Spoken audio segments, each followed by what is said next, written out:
My Borrowed Son. Chapter 18. Concerning Claims. Parker woke the next morning from a startling dream. He was running from something that he couldn't see, nor did he want to see. He was sprinting for his life. Lungs were burning, tears streaking down his cheeks. Everything felt big and menacing. Clouds darkened the sky within seconds. Rain came pouring down from the darkness high above his head. There was someone's voice calling out to him. It sounded so familiar, and yet not at the same time. Waves and water threatened to choke him, filling his mouth and nose as he gasped for air. When Parker opened his eyes, he sat bolt upright, drenched in sweat, and chest heaving as he looked wildly around the room. It had been a while since he had that dream. It was a reoccurring nightmare, where the details felt too real, too close, just to be a dream. But that's what they were. Dreams. Heaving breath after breath, Parker leaned back and let his heart pound and race until it finally quieted. He wiped his brow with the back of his hand and stared at the space sticker above his head while his mind processed the dream. The digital alarm clock, right on cue, began buzzing against the far wall. It was the alarm humming away without a care in the world. The boxy numbers on the green-lit screen illuminated the room in a matrix-like glow, making the waking world feel like it was still part of the dream world. Parker gave himself 10 more seconds before hoisting himself up out of bed. He pressed the hand-sized button on the side of the watch to turn it off before falling into routine. Combed through the hair, face washed, teeth brushed, clothes on. The familiar padding of his mom's footsteps came into the room right on cue, followed by the signature tap, tap, tap on the edge of the wall. Parker? His mom's melodic voice was followed by the sound of the creaking hinges as the wall pulled away. "I'm up," Parker called. The wall stopped moving, but remained cracked ever so slightly. Parker took the opportunity to head into his classroom and get everything turned on. Parker's mom tapped the top of the opening for a moment before asking, "Do you want anything specific for breakfast? I know you've got a lot of presentations today. Just some jelly toast?" Parker smiled. His mom knew him so well. "Yes, please," he called. "But in a little bit. I want to go over my notes again. I'll eat during third period. Thanks, Mom." For whatever reason, Parker didn't like eating first thing in the morning. In fact, he tended to do better throughout the day if he ate scarcely. It seemed to contradict the behavior of many of his fellow students and friends. Many of them were ravenous in the mornings recently, but not Parker. There were also a few other interesting things that were developing, but Parker wasn't going to think about it right now. First things first, notes. It wasn't until Parker leaned forward and began flicking on all of his devices that he noticed the drill bit he had brought with him the night before. He had scurried back to his bed so fast that he had almost forgotten that he had brought it with him and threw it on the ground by his computer gear. The events of last night felt like his dream. Real and not real. It was more like a memory than a dream. And this dream was staring at him right in the face. The rusty flathead drill bit just laid there, as if trying to tell some silent story Parker couldn't translate.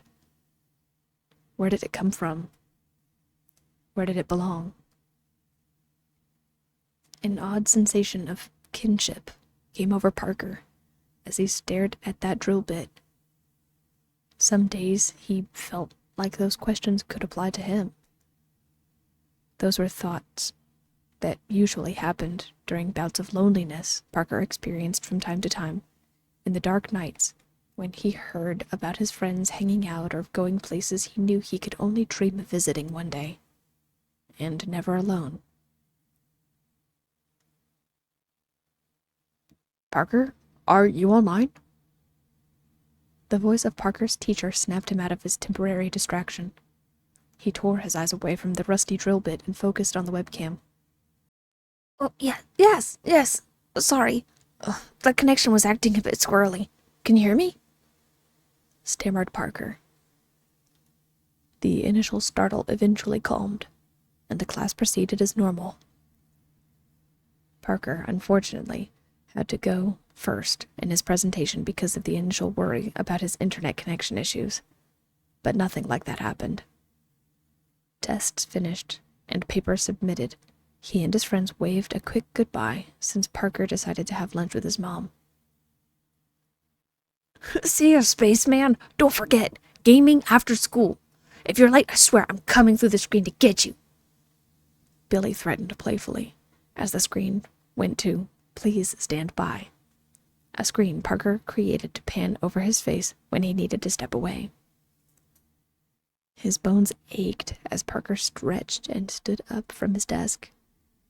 It was finally time for lunch, and his nerves finally dissipated enough for him to feel it. For whatever reason, Parker was feeling hungrier when he did eat. He knew he operated better without it in the mornings, but recently he always felt hungry. It was probably something to do with what his mom said about his body starting to change, but that was still on the back burner of Parker's mind. Now, another series of questions was keeping the teen preoccupied, and it was making him nervous. It wasn't like there was anything wrong about what he did. Sure, he didn't want to say anything about using the line because he knew it would worry his mom, and she would probably make him take it down. At the same time, the curious things he saw by the electrical cover and the wall made him squirm in ways he hadn't before. Something about the darkness of the wall, and how it seemed to beckon him forward, startled the young teen. And hopefully his mom would know what he was talking about. So, packing up the drill bit into a backpack, Parker headed out of his little house and, like a good little boy who didn't want to get in trouble, climbed down the stairs. The distance from one side of the room to the other felt like an impossible distance, and made the hair on the back of Parker's neck stand on end. The space just felt so empty. There was nothing to climb on. There was nothing to hide under. Parker shook his head as he processed what he had actually just thought. Where did that come from? It was ridiculous. Why would he need to hide? There was no reason to hide in his own house. While the sensation of being completely exposed in a mostly empty room loomed in Parker's mind, he elected to walk calmly across the wooden floor. He had just made it to the door when he heard a little tap, tap, tap on the door high above him. Parker's heart hit the top of his throat, and he backed toward the trim, but stopped halfway and corrected his course back toward the door. What was with him today? "Parker? Are you finished with class?" His mom called softly as she cracked open the door.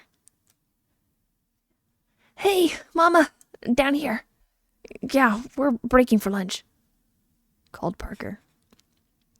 His mom's eyes flicked from the little house to the floor, where she immediately spotted him.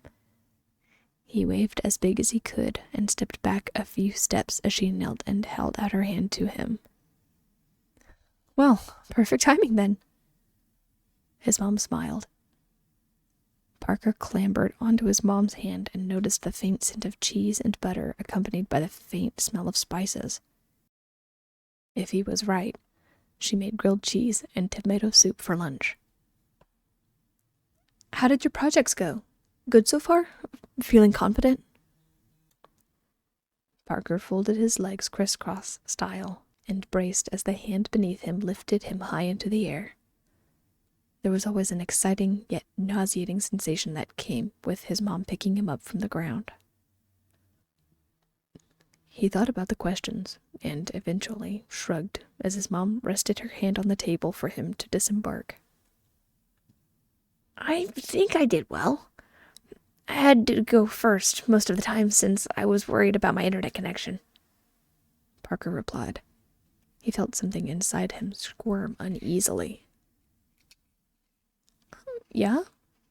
Well, better to get it out of the way, and then you get time during class to just relax, responded his mom. Parker had heard that line before, and he knew she was right.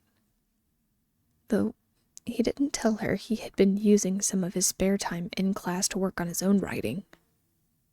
Now wasn't the time to think about his in-class activities, however. Parker, sadly, had no inkling of how he wanted to go about asking. But the direct approach generally worked out for him. So that's what he decided to do. Actually, Mom, could I ask you something? You can always ask me anything, and I'll answer as best as I can. His palm suddenly felt clammy. Something in the back of his mind felt deceptive, like he wanted to keep this thing about the flickering power and the drill bit a secret. But why? Why would he feel that way? Parker? You okay, sweetie? You look a bit pale all of a sudden. Parker snapped out of his temporary stupor and looked up, realizing his brow felt a bit clammy too. He reached up and wiped his forehead with the back of his hand, shuddering as he realized he had a light, cold sweat on his brow. Yeah, I'm fine. I got a bit spooked last night from the lights, and that whole thing was just in my mind just now, stammered Parker. Oh, sweetie, I'm sorry. Did you have a nightmare about it? At his mom's question, Parker remembered more fragments of his dream. He remembered a hand reaching out and grabbing him. He remembered a voice shouting something at him as the rain pummeled the ground around him. No, I had a different dream. Well, a nightmare. It's the same one. About the storm? Amanda's face immediately filled with sympathy. She knew about the reoccurring nightmare Parker experienced, about some raging storm and darkness coming at him from all directions. In her heart of hearts, Amanda suspected her tiny, adopted son was catching glimpses of the past, of where he was before. But she didn't dare bring anything up. Not yet. When he asked the questions, she would answer them. Sweetie, I'm so sorry. You could have come and gotten me, or rang the bell. I would have gotten up. You can wake me at any time, said Amanda. Her heart ached as she thought about Parker shivering, sad, frightened and alone in the other room. I know, but I wasn't that scared. It was just a dream, mumbled Parker as he averted his eyes. Amanda watched as Parker reached into his makeshift backpack and, to her heart-sinking surprise, produced a rusty drill bit. Immediately, 1,000 thoughts ran through her head. Where did he get that? That doesn't look like one of mine. Why is it so rusty? Wait. If he didn't get it from me, where did he get it from? Parker's question, raised by his thoughtful, tiny voice, brought her thoughts to a screeching halt. Mom, is this one of yours? Amanda set her jaw and held out her hand for Parker to place the drill bit. He surrendered it willingly and looked up expectantly for an answer. Amanda lifted it up, pinching it between her index finger and thumb, and rolled it around. The flat head had small scuff marks that she was sure Parker noticed along the tip, which had scraped away parts of the rust. It had been used, and recently. What was worse was that she didn't recognize it. It wasn't part of her toolkit, but if it didn't come from there, where did it come from? "Where did you find this?" she asked, as she felt her hands starting to shake, her thoughts now kicking back into high gear. "By the electrical cover, which was a bit loose," replied Parker. "And there was something else, too." Amanda swallowed dryly. What was Parker going to say? Was there any way to stop it? Was it happening? Right here? Right now? "Oh?" Amanda prayed Parker couldn't hear the strain in her voice. "Yeah, there was a weird mark on the wood. I went down to double check that the power cord wasn't going to blow in the middle of my presentation and everything. I went down and found that by the electrical cover that we replaced. And I know you have a flathead, but it doesn't look rusty like this. So I looked at the cover and it was off slightly. So I gave it a nudge and it came loose. And there was this weird pencil mark on the wood. I can show you. It's kind of small and looks like a little house with a check mark on the inside. So anyway, I just wanted to ask if you know what it is and if this was yours." When Parker finished, Amanda felt completely sick to her stomach. Parker's questions about where this mystery thing came from was part of her worst nightmares, and it was dangerously close to the truth. Because ultimately, Amanda's thoughts went wild and made the dangerous leap that Parker might not be the only small person living under her roof. If the tool piece wasn't part of her kit and wasn't there before when she was working with Parker, then someone had to leave it there, and that someone couldn't have been much bigger than Parker. It was only logical. It was the only thing that made sense. But if that's the case, does whoever it is know about Parker? Are they going to leave him alone? Are they going to talk to him? What if they try to hurt him? How long have they even been? Amanda took her first breath in a moment and looked down into Parker's thoughtful brown eyes. There was something in those sweet, innocent eyes that sent a pang through Amanda's chest. How? How could she do it? How could she tell this wonderful little boy that he wasn't hers, at least not entirely? More importantly, why hadn't this mysterious other person, if they were still around, come and talk to Parker? Or her, for that matter. Amanda took another deep breath and looked at the drill bit, making the decision of a lifetime. Ultimately, Parker didn't ask about himself or where he was from. He only ever asked about the drill bit and the markings he found.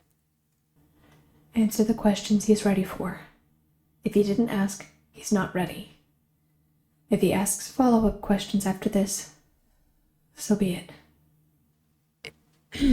It's weird, she said after clearing her throat a few times. I don't recognize it. I don't know where it came from. I can put it with my things, if you'd like. Maybe it did come from an old kid of mine. "Yeah, sure. I mean, I don't need it," replied Parker. "And the markings?" I can't say without seeing it myself.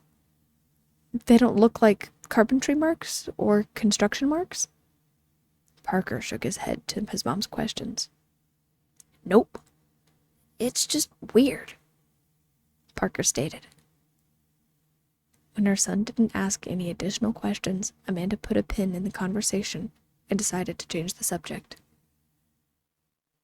Well, we can discuss this a bit more after you finish school. Until then, you need to get some food down. Your lunch break is almost over. goodness they don't give you any time at all," suggested Amanda, as she picked herself up from the table and brought over the grilled cheeses and tomato soup she had made. "Yeah, right. Thanks, Mom," smiled Parker. He took his bowl and plate graciously and began eating his food in little bites, his appetite stunted by this interaction he had with his mom. There was something in the air that lingered around like a bad smell. There was a tremor to her voice and a tremble to her hand.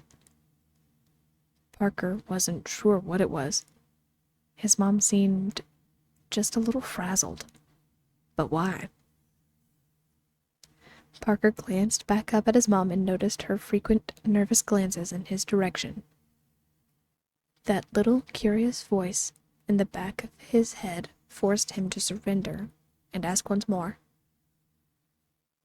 "Mom, you sure you don't know where that came from?" Parker watched as his mom's fingers fumbled on her spoon, dropping it with an ear-shattering clang as it fell back into the bowl. It made both of them jump out of their skin before Parker's mom cleared her throat and nodded slowly. "Yes, I'm sure," she claimed before biting her lower lip and slowly making eye contact with Parker. "Where do you think it came from?" Parker averted his eyes and shrugged, embarrassed to say he didn't have an answer. That curious part of him wondered once more about what he saw last night when he stepped out of his room.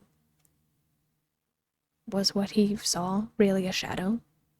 And, if so, what made it? Was that what left the drill bit? The shadow? One thing was certain, and it was that Parker knew shadows didn't make themselves. And his mother's curious claim of not knowing wasn't sitting well with him. Was his mom keeping something from him?